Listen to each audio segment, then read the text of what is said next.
하나님의 말씀은 사무엘상 16장에 있는 말씀을 우리 자리에서 일어나셔서 함께 교독하시겠습니다. 16장 1절부터 13절까지 말씀을 한 절씩 교독하시겠습니다.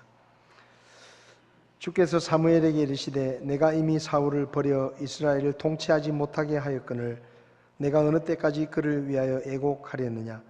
기름을 내 뿔에 채우고 가라. 내가 너를 베들레헴 사람 이새에게로 보내리니 내가 나를 위해 그의 아들들 가운데서 한 왕을 예비하였느니라 하시니.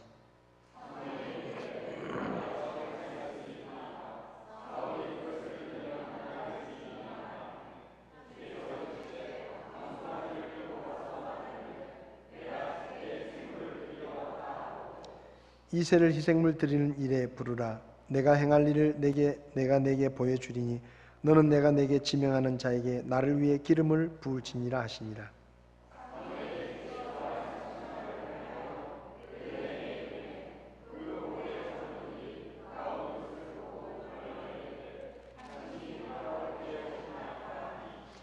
그가 이르되 평화롭게 오느니라. 내가 주께 희생물을 드리러 왔은즉 너희 자신을 거룩히 구별하고 나와 함께 희생물을 드리러 가자 하고는 그가 이새와 그의 아들들을 거룩히 구별하고 그들을 희생물 드리는 일에 부르니라.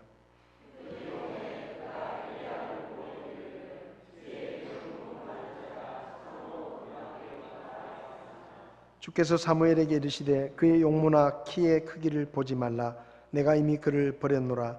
주는 사람이 보는 것처럼 보지 아니하나니 사람은 겉모습을 보나 주는 마음을 보느니라.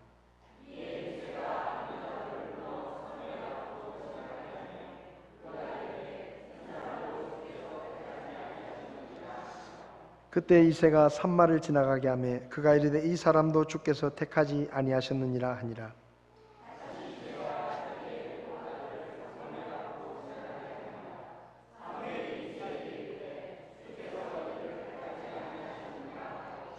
또 이새에게 이르되 내 아이들이 다 여기 있느냐 하니 그가 이르되 아직 막내가 남았는데 보소서 그가 양들을 지키나이다 하며 사무엘이 이새에게 이르되 사람을 보내어 그를 데려오라. 그가 여기에 오기 전까지 우리가 앉지 아니하리라 하니.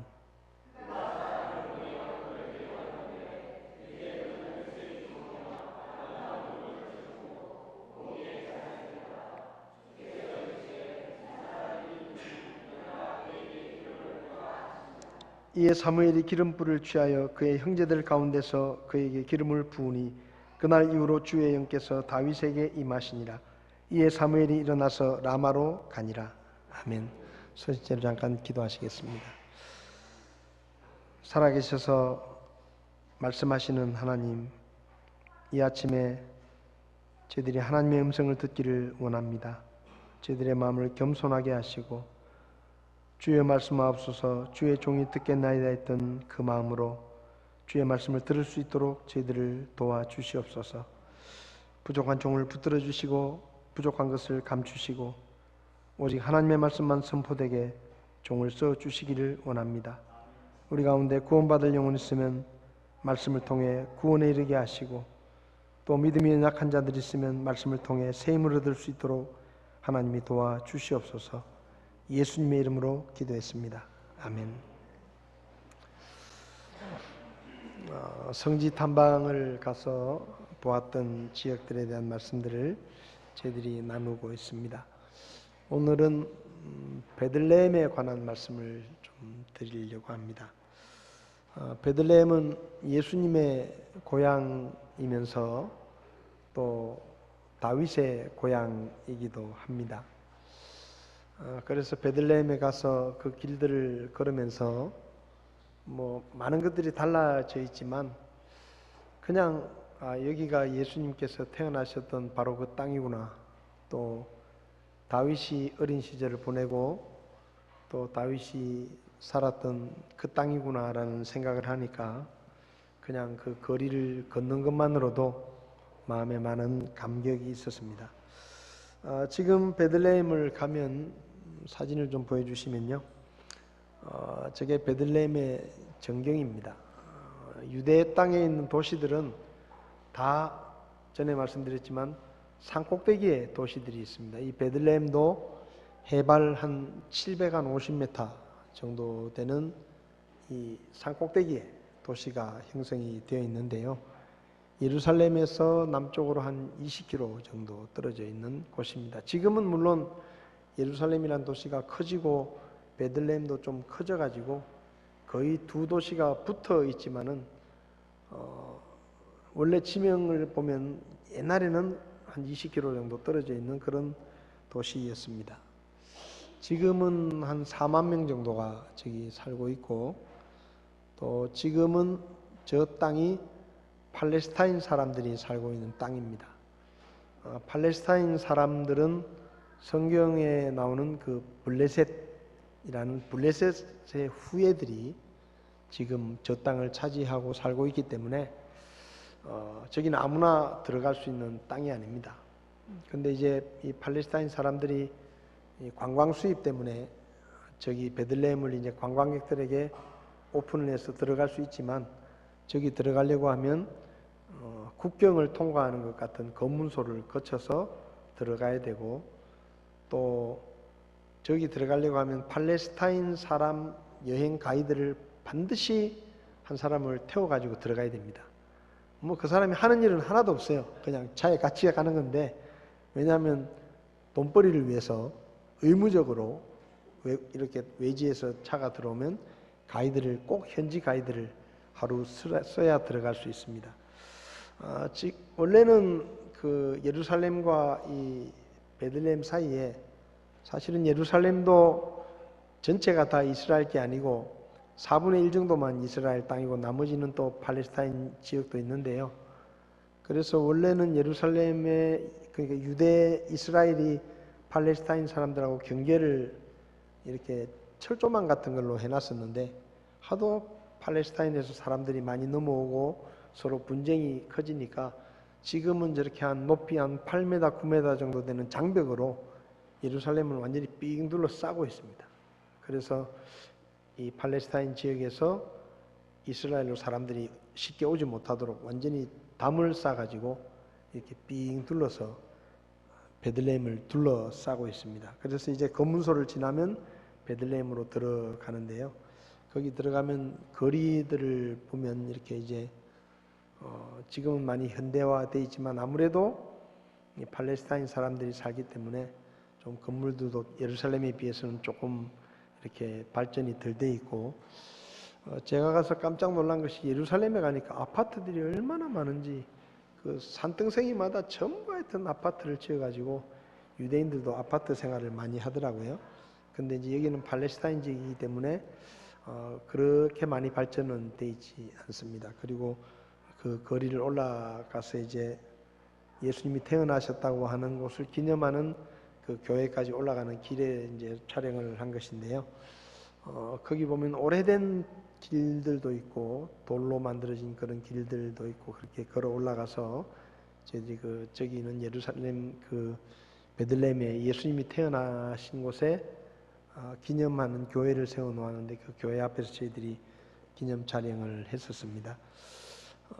이 베들레헴은 성경에서 굉장히 중요한 도시입니다. 예수님이 태어나신 곳이면서 동시에 유대인들이 자랑스럽게 생각하는 그 믿음의 조상이라고 불릴 만한 다윗 왕의 고향이기도 합니다. 오늘 이제 베들레헴 이야기를 시작하면서 다윗 이야기를 좀 해볼 텐데요. 다윗은 우리가 잘 아는 것처럼 베들레헴이라고 하는 이 작은, 당시에는 아주 작은 시골이죠. 시골에 살던 이새라는 사람의 8번째 아들로 태어납니다. 형제가 8명인데 다윗이 막내입니다.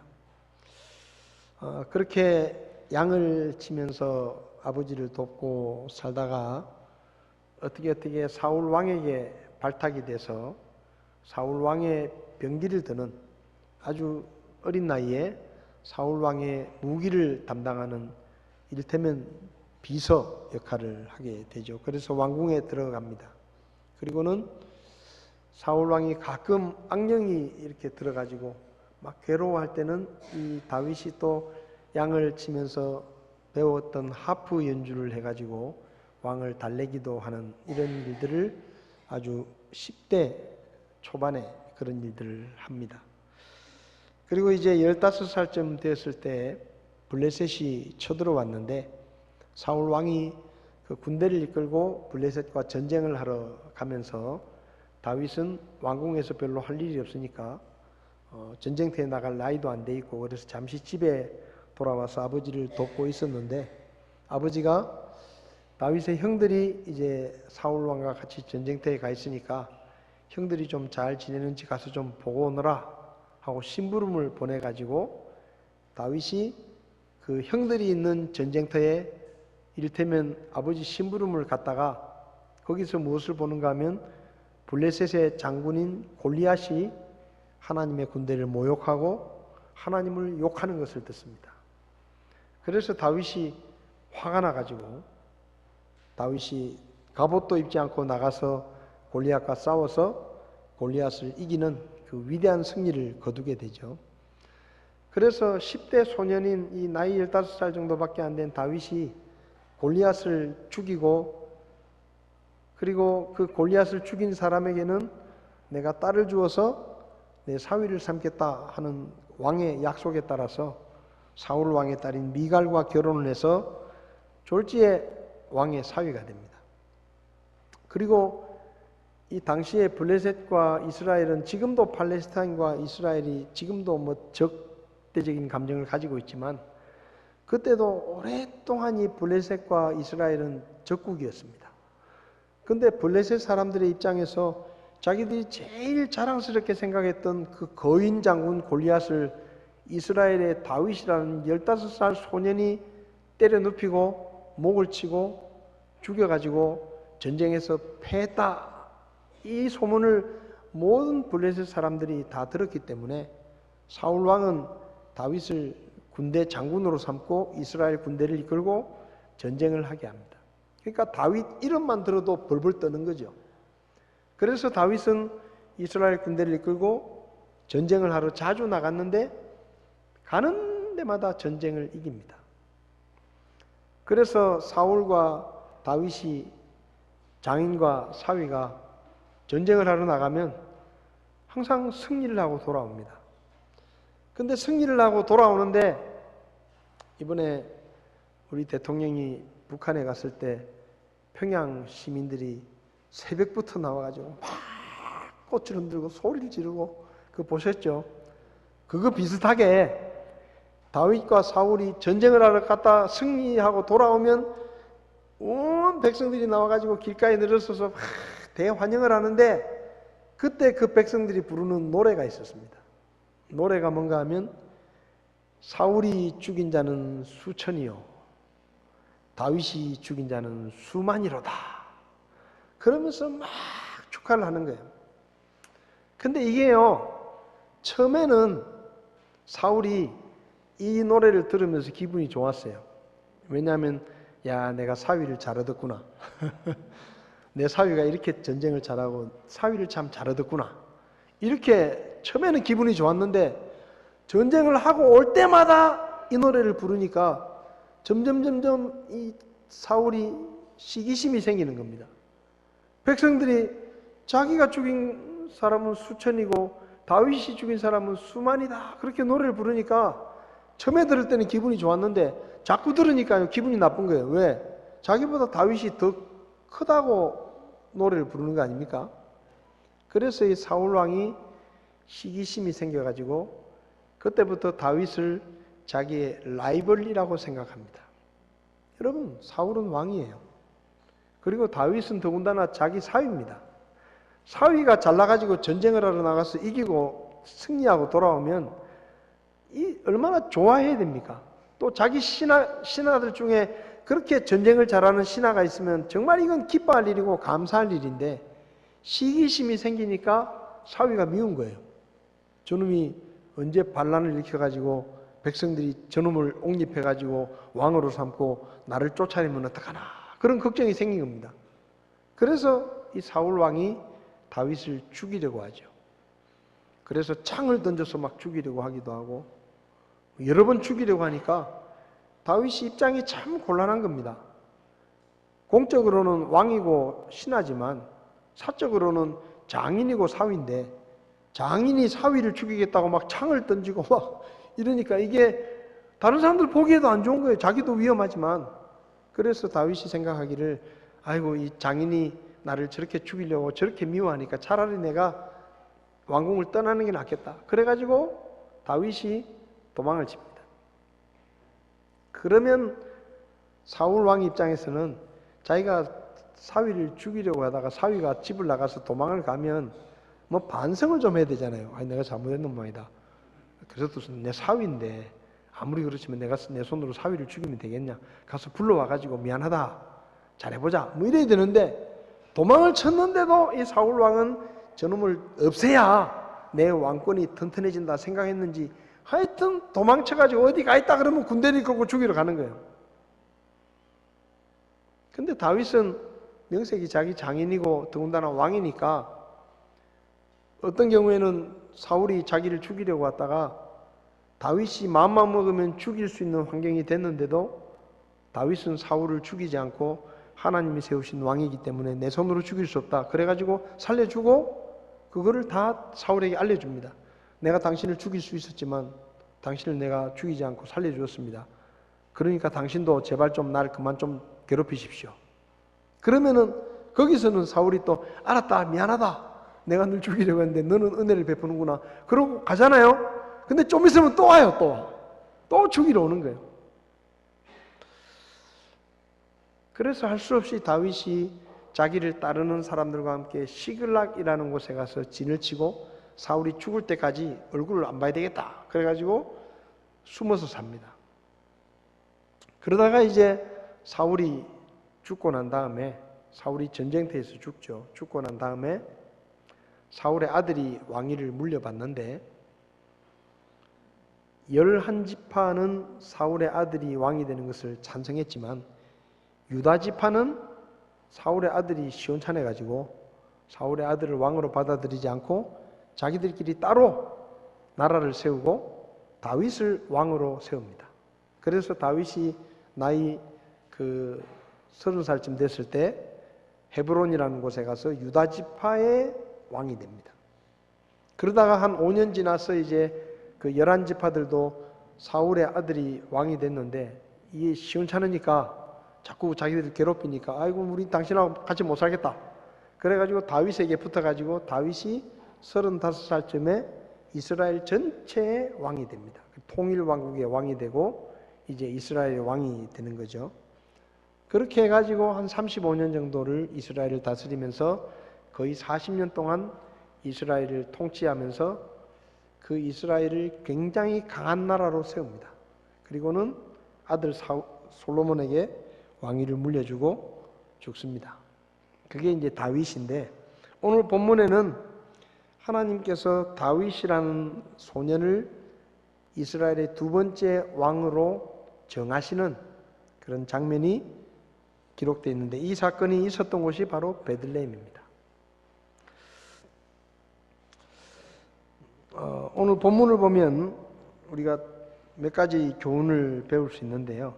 첫 번째 배울 수 있는 교훈은 사람의 생사화복을 주관하시는 분은 하나님이시다 하는 것을 본문을 통해서 알 수가 있습니다. 여기 1절을 보면 주께서 사무엘에게 이르시되 내가 이미 사울을 버려 이스라엘을 통치하지 못하게 했다. 그러니까 지금 하나님이 이렇게 말씀하시는 거예요. 내가 사울을 버렸다. 그래서 더 이상 사울이 이스라엘의 왕을 할 수 없다 하고 하나님이 말씀하십니다. 그리고 기름을 내 뿔에 채우고 가라. 내가 너를 베들레헴 사람 이새에게로 보내리니 내가 나를 위해 그의 아들들 가운데서 한 왕을 예비하였느니라. 그러니까 지금 하나님이 하시는 말씀은 뭔가 하면 지금 왕으로 있는 사울을 왕의 자리에서 끌어내리시는 것도 하나님이 하시는 일이고 그리고 새로운 사람에게 그 왕위를 넘겨주는 것도 하나님이 하시는 일이다. 지금 이렇게 말씀하시는 겁니다. 여러분, 사람의 죽고 사는 것, 그리고 높아지고 낮아지는 것, 잘 사느냐 못 사느냐, 건강하냐 아니면 병드느냐, 사실은 이 모든 것들이 우리는 생각하기를 우리에게 달려있다라고 생각하지만 성경은 그렇게 말씀하지 않습니다. 그 모든 일들은 하나님의 손에 달려있다라고 말씀하십니다. 여러분, 이 세상에 자기가 죽고 싶어서 죽는 사람 없습니다. 어떤 사람은요, 하도 죽고 싶어가지고 자살을 7번이나 시도했는데 다 실패했어요. 그래가지고 자살을 7번이나 시도했는데도 멀쩡하게 살아있어요. 근데 어떤 사람은 정말 죽고 싶지 않은데 죽는 거예요. 그것만 봐도 죽는 게 사람 마음대로 되는 게 아닙니다. 사람 마음대로 되는 게 아니에요. 어떤 사람은 정말 죽을 수밖에 없는 상황에 던져져도 살고, 어떤 사람은 바늘에 찔려서도 죽어요. 사람이 결정하는 게 아니에요. 우리가 생각할 때는 잘 살고 못 사는 것도 겉보기에는 사람이 정하는 것 같지만 사실은 하나님이 정하시는 겁니다. 건강하게 사느냐 아프냐 이것도 사실은 우리가 볼 때는 자기 건강관리를 잘하고 몸관리를 잘하면 안 아플 것 같지요. 근데 그렇지 않아요. 그것도 하나님의 손에 달려있어요. 제가 병원에 가니까 거기 전부 같은 병 가진 사람들만 다 모여 있으니까 거기 다 박사들이 많아요. 박사들이. 이 병은 뭐 때문에 온다. 뭐 고기를 안 먹어야 된다. 뭐 운동을 해야 된다. 뭘 해야 된다. 뭐 하면 안 된다. 막 전부 박사들이에요. 반 박사들이에요. 다. 근데 그 말이 다 거짓말이에요. 어떤 사람이 말합니다. 이 병은 고기를 많이 먹어가지고 기름기가 많아가지고 혈관이 이렇게 피가 탁해져가지고 이런 병이 온다. 근데 거기 중도 와 있어요. 중도 뇌경색이 걸려가지고 와 있더라고요. 그 요즘은 중들도 고기를 좀 먹는다 하지만 그래도 풀만 먹고 사시는 분들도 온다 이 말이에요. 또 어떤 분은 운동을 안 하면 이런 병이 온다. 그것도 거짓말이에요. 어떤 분은요, 자기 관리를 얼마나 철저하게 하는지 아침마다 일어나가지고 신천을 뛰고 그냥 하여튼 뭐 일주일에 뭐 운동을 정말 많이 하고 그래도 쓰러져서 오더라고요. 그 결론은 뭐냐? 결론은 이겁니다. 병이 왜 생기는지 모른다. 그게 결론이에요. 모른다. 그래서 조심해야 된다. 또 한 가지는 병이 왔을 때 알아야 된다. 이 병은 모르면 크게 당하는 병이다.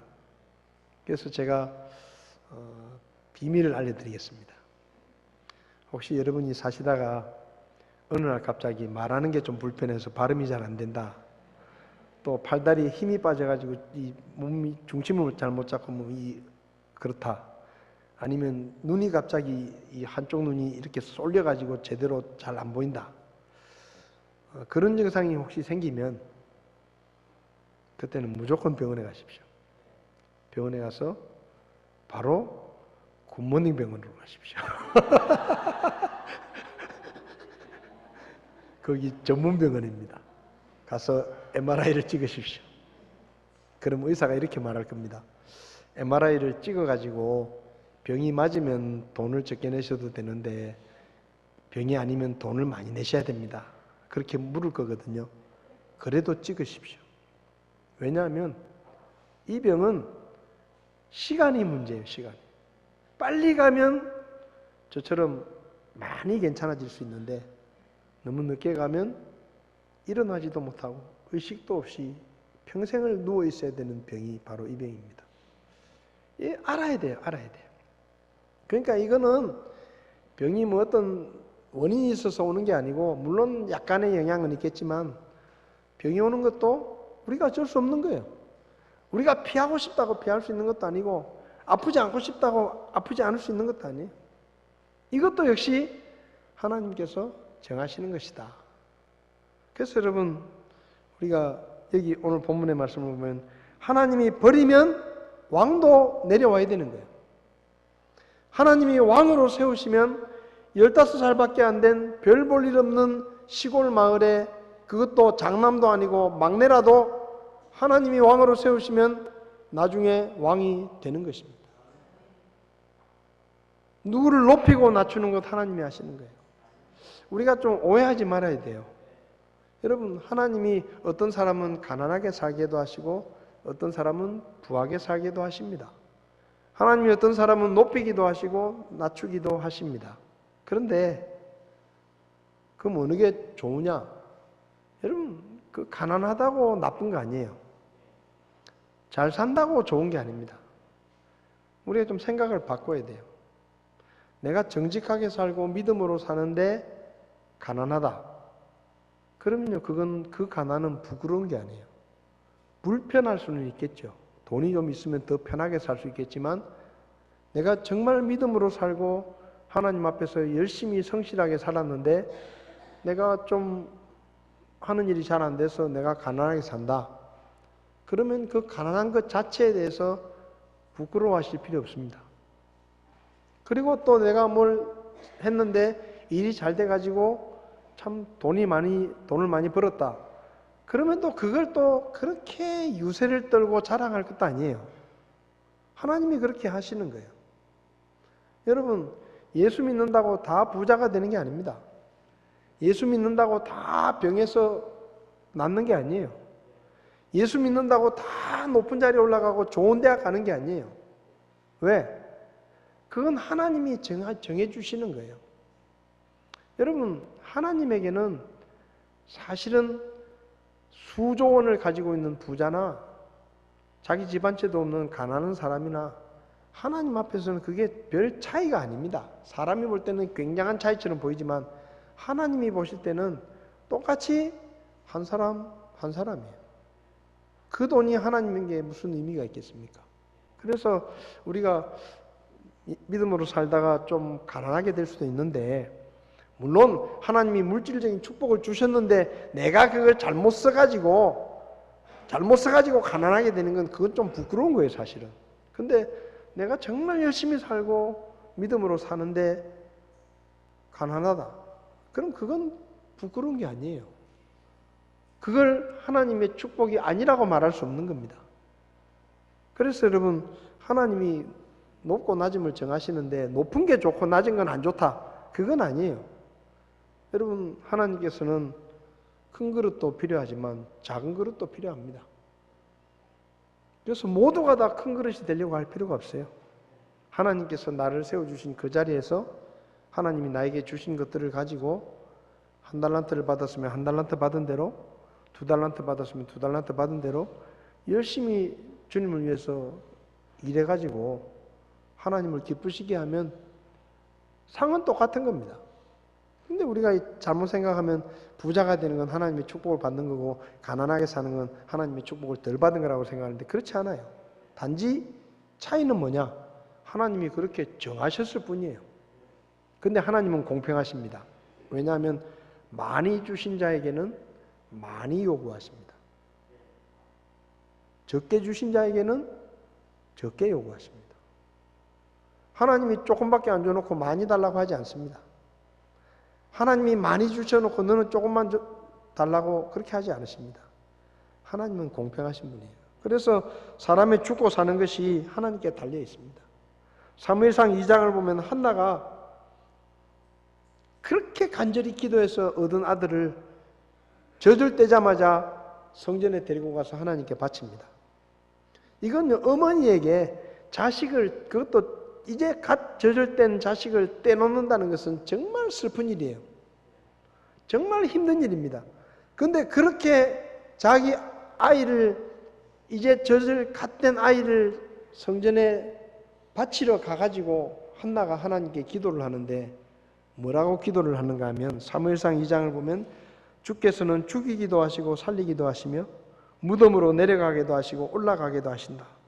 주께서는 가난하게도 하시고 부하게도 하시며 낮추기도 하시고 높이기도 하신다. 그렇게 고백합니다. 사실은 이게요, 찬양이에요. 겨우겨우 정말로 간절히 기도해가지고 얻은 단 하나뿐인 아들을 이제 갓 젖을 떼고 난 다음에 하나님께 바치러 가면서, 그리고 하나님께 그 아이를 바치면서 하나님 조금 있다가 바치면 안 되겠습니까? 하나님 너무하십니다. 아무리 내가 약속을 했지만 그래도 내가 엄마인데 이 아이를 좀 더 키우면 안 되겠습니까? 하고 억울하게 생각하고 서운하게 생각한 게 아니고 하나님 사람의 운명을 정하시는 것은 하나님이시니까 제가 이 아이를 하나님께 바치겠습니다. 죽이든지 살리든지 하나님 마음대로 하십시오. 이 말이에요. 여러분, 사울을 왕으로 세우신 분도 사실은 하나님이십니다. 사무엘상 10장을 보면 이스라엘 백성들이 하도 왕을 달라 하니까 하나님이 할 수 없이 왕을 정해주시는데 어떻게 정해주시느냐? 제비뽑기를 합니다. 각 지파별로 나와서 제비를 뽑습니다. 그리고 각 지파에 각 가문이 나와서 제비를 뽑습니다. 그렇게 제비를 뽑아가지고 결국 마지막에 뽑힌 사람이 누구냐? 사울이에요. 근데요, 성경에 재밌는 게 있어요. 사람들이 왕을 뽑는데 사울은 자기가 혹시 왕이 될지 모르니까 누가 될지 모르잖아요. 근데 사울이 숨었어요. 근데 제비뽑기를 다 하고 나서 사울이 뽑혔는데, 자, 사울이 뽑혔다, 사울 나오시오. 근데 사람이 없는 거예요. 사람이 도망을 쳤어요. 그만큼 처음 왕을 뽑을 때는 사울이 겸손했습니다. 나는 왕감이 아니다. 나는 왕 될 사람이 아니다. 그 숨어 있는데 하나님께서 사람들에게 지금 사울이 어디 숨었다 가르쳐줘 가지고 사람들이 사울을 찾아다가 데리고 와서 국왕폐하 만세 하면서 왕을 삼은 거예요. 근데 그렇게 겸손하게 왕이 됐던 사울이 왕이 된 다음에 권력의 맛을 보더니 점점 마음이 교만해져 가지고 하나님이 말씀하셔도 안 듣는 거예요. 무슨 말입니까? 자기를 왕으로 세우신 분이 하나님이시라는 것을 잊어버린 겁니다. 교만해진 거예요. 그래서 하나님 말을 우습게 얘기해요. 듣지도 않아요. 그러니까 하나님께서 그것을 보시고, 아, 이젠 사울이 때가 다 됐구나. 내가 더 이상 사울을 왕으로 못 써먹겠다. 그래서 왕을 버렸다라고 성경에 말씀하는 겁니다. 여러분, 사람의 생사화복이 내 손에 달려있는 게 아닙니다. 물론 부모를 잘 만나면 좀 더 잘 살 수 있어요. 부모를 잘 만나면 좀 더 고생을 덜 할 수 있어요. 그런데 중요한 것은 뭐냐? 내가 가진 만큼, 내가 받은 만큼 하나님 앞에서 계산을 해야 된다는 겁니다. 여러분, 많이 가졌다고요? 그 좋은 것만은 아니에요. 왜냐하면 하나님 앞에 서면 많이 맡겼는데 너도 많이 달라고 요구하실 겁니다. 그러니까 많다고 좋은 게 아니에요. 적다고 나쁜 것도 아니에요. 여러분, 재밌어요. 전교 1등을 하던 애가 전교 2등을 하면 욕을 먹습니다. 혼이 나요. 그죠? 근데 전교 꼴찌 하던 애가 한 명만 제치고 올라와도 칭찬을 듣습니다. 그러니까요, 많이 받았다고 좋은 거 아니에요. 하나님 앞에서 그만큼 더 해야 돼요. 적게 받으면 속은 편해요. 왜? 하나님께서 더 달라고 안 하실 거니까. 그러니까 우리가 많이 받았느냐 적게 받았느냐 이게 중요한 게 아니고, 하나님이 주신 것들을 하나님이 정해주신 자리에서 나를 이 자리에 세우신 분이 하나님이시다라는 것을 잊어버리지 않고 하나님이 맡기신 것을 가지고 최선을 다해서 주님을 위해서 살면 그게 주님 앞에서 영광스러운 것이지 많이 가지고 살아야 좋은 게 아닙니다. 그래서 여러분, 높고 낮음을 정하시고 가난하고 부자를 정하신다고 말씀드리면, 아, 하나님이 성하다, 나는 왜 이렇게 가난하게 사노? 기분 나쁘다. 그렇게 생각하실 분이 있을 것 같아서 제가 이 말씀을 드리는 겁니다. 여러분, 예수 믿어도 가난한 사람이 있어요. 예수 믿어도 아픈 사람이 있습니다. 병원에 가보십시오. 성경책 갖다 놓고 매일 성경 읽고 매일 찬송 부르고 매일 예배하는 사람도 병원에 있습니다. 그 저주받은 겁니까? 아니에요. 하나님께서 뭔가 뜻이 있으셔서 그 사람에게 그런 환경을 허락하신 겁니다. 그러니까 우리가 높아지는 것만이 좋다, 많이 갖는 것만이 좋다, 그런 생각이 아니라 하나님이 주시면 주신 것들을 가지고 내가 많이 주시든지 적게 주시든지 높은 데 세우시든지 낮은 데 세우시든지 내가 주님의 영광을 위해서 최선을 다해서 살아야 되겠다. 그런 마음으로 사는 것이 하나님이 우리의 생사와 화복을 주관하신다는 하나님이심을 인정하는 우리의 삶입니다. 그래서 여러분, 우리가 좀 하나님이 뭘 더 주시면 공부를 좀 더 하게 하셨거나 좀 더 가지게 하셨거나 좀 더 많이 알게 하셨거나 좀 더 높은 자리에 우리를 올리시면 그때는요, 좋아할 일만은 아니에요. 더 겸손해져야 돼요. 아, 하나님이 나에게 많이 주셨으니까 더 많이 달라 하시겠지. 더 조심하고 더 살피고 더 헛된 데 쓰지 않도록 늘 자신을 살피고 하나님 앞에서 겸손한 마음으로 말씀의 원리를 따라서 살아야 되는 것이, 그게 우리가 생사화복을 주관하시는 하나님을 인정하는 삶입니다. 여러분, 다 하나님께 달려 있어요. 오늘 본문에서 말씀하시잖아요. 그러면 하나님께서 높고 낮음을 정하실 때 뭘 기준으로 정하시느냐? 하나님의 평가 기준은 우리의 겉모습이 아니라 우리의 마음입니다. 사무엘은 처음에 몰랐습니다. 하나님께서 그냥 다짜고짜 베들레헴으로 가라, 이새라는 사람의 집을 찾아가라. 그 사무엘은 잘 몰랐어요. 그리고는 그 아들 중에 한 사람이 다음 왕이다. 그러니까 가서 기름을 부어줘라. 근데 누군지를 얘기 안 하시는 거예요. 그 사무엘이 베들레헴에 갑니다. 이새를 만납니다. 아버지에겐 설명을 했겠죠.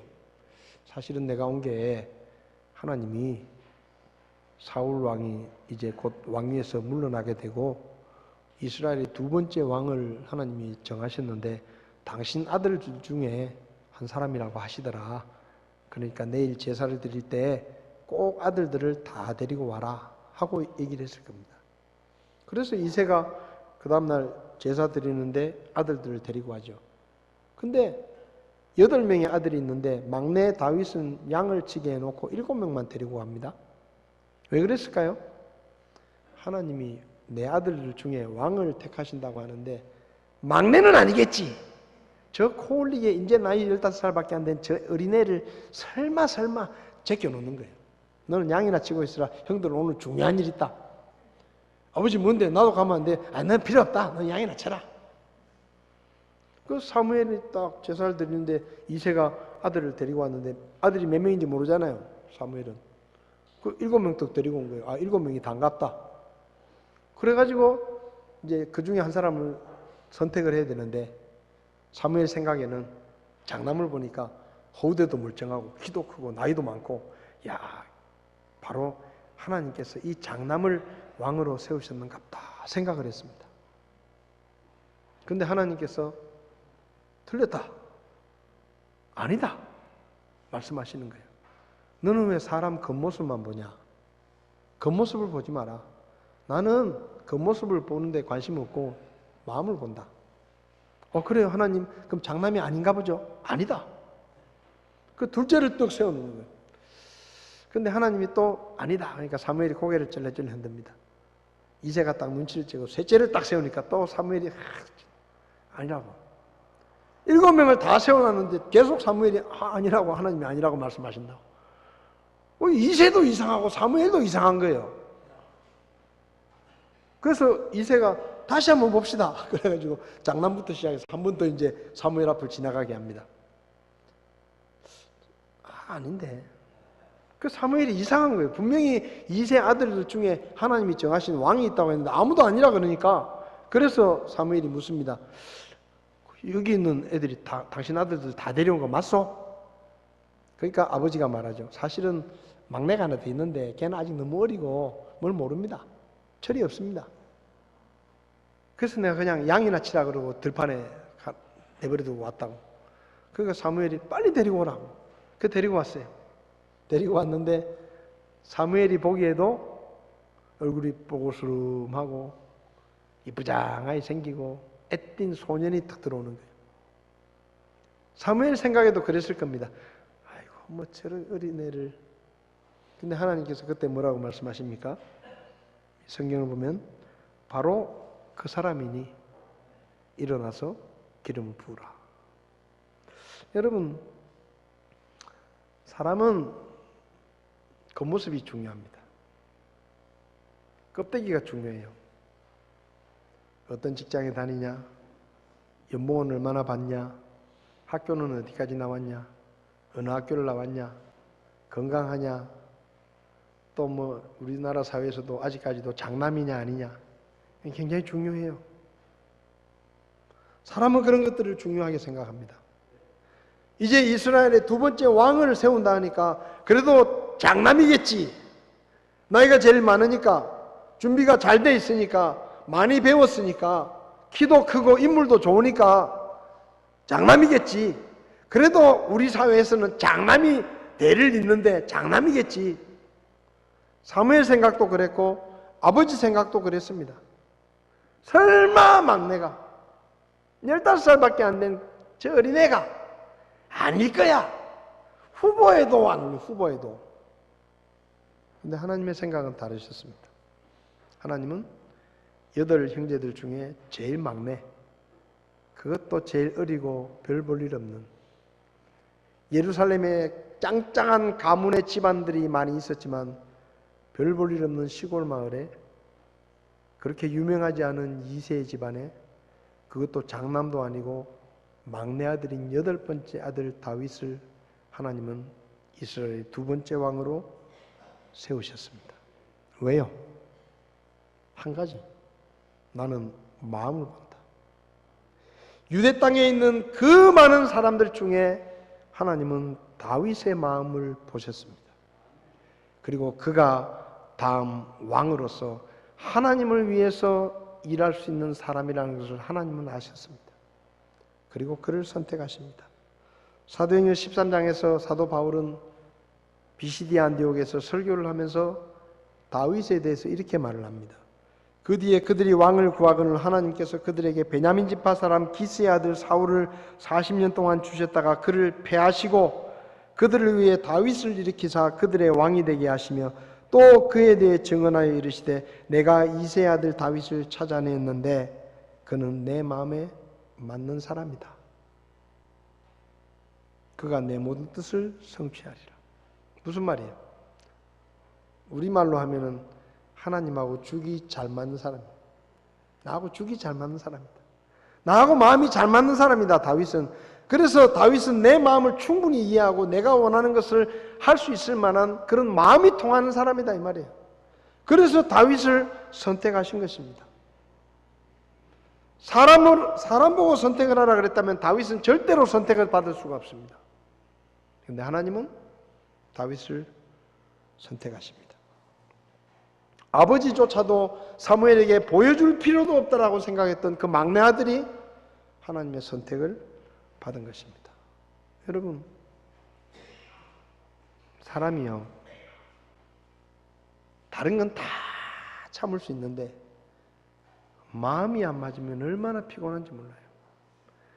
여러분, 부부가요, 살림살이가 어려워도 마음이 잘 맞으면 행복하게 살 수 있습니다. 근데 아무리 대골 같은 집에 살아도 마음이 안 맞으면요, 괴로운 겁니다. 동업을 할 때 가게가 좀 어렵고 사업이 좀 어려워도 마음이 잘 맞으면 얼마든지 같이 할 수 있지만 아무리 사업이 잘 되고 돈을 많이 벌어도 마음이 안 맞아서 맨날 싸우면 같이 할 수 없는 거예요. 사람도 그렇잖아요. 근데 하나님이 뭐가 답답해서 마음이 안 맞는 사람하고 같이 일을 하시겠습니까? 하나님이 뭐가 답답했어? 하나님께서 야 다윗아, 나는 네가 이렇게 했으면 좋겠다. 하나님, 저는 생각이 다른데요. 저는 생각이 달라요. 하나님 말대로 못해요. 그래 보십시오. 하나님이 얼마나 속이 상하겠어요. 근데 다윗은 어때요? 하나님이 다윗아, 네가 이랬으면 좋겠다 그러면 참 기가 막힌 사람이에요. 다윗은요, 나중에 왕이 될 때도 그렇습니다. 다윗이 사울이 죽었다는 소식을 듣습니다. 그러면 이제 다윗이 그냥 가기만 하면 왕이 되는 거예요. 그럴 수 있는 거예요. 하나님이 왕으로 정해주셨잖아요. 근데 그때도 다윗이 뭐라고 말합니까? 하나님, 제가 올라갈까요? 말까요? 올라가라. 어디로 갈까요? 이게 마음이 맞는 거예요. 다윗은 자기의 마음을 하나님의 마음에 맞추는 사람이었습니다. 자기 마음대로 하나님, 저 어디로 갑니다, 저를 도와주십시오, 이게 아니고 하나님, 제가 할까요 말까요? 어디로 갈까요? 어떻게 할까요? 이게 마음이 맞는 거예요. 하나님의 뜻을 살피는 겁니다. 그리고 하나님이 말씀하시면 하는 거예요. 하나님이 헤브론으로 가라. 아니, 하나님 거기 가서 제가 무슨 왕이 되겠습니까? 왕이 되려면 예루살렘으로 가야지. 하나님은 잘못 말씀하신 거 아닙니까? 그게 아니에요. 다윗은 하나님이 말씀하시면 그냥 듣는 거예요. 평생 소원이 성전을 짓는 것이었습니다. 근데 어느 날 하나님이 말씀하십니다. 다윗아, 너는 안 돼. 네 아들이 성전 지을 거야. 다윗이 한 번도 하나님 제가 할게요. 아무리 그래도 제 소원인데 제가 하겠습니다. 그렇게 말한 적이 없습니다.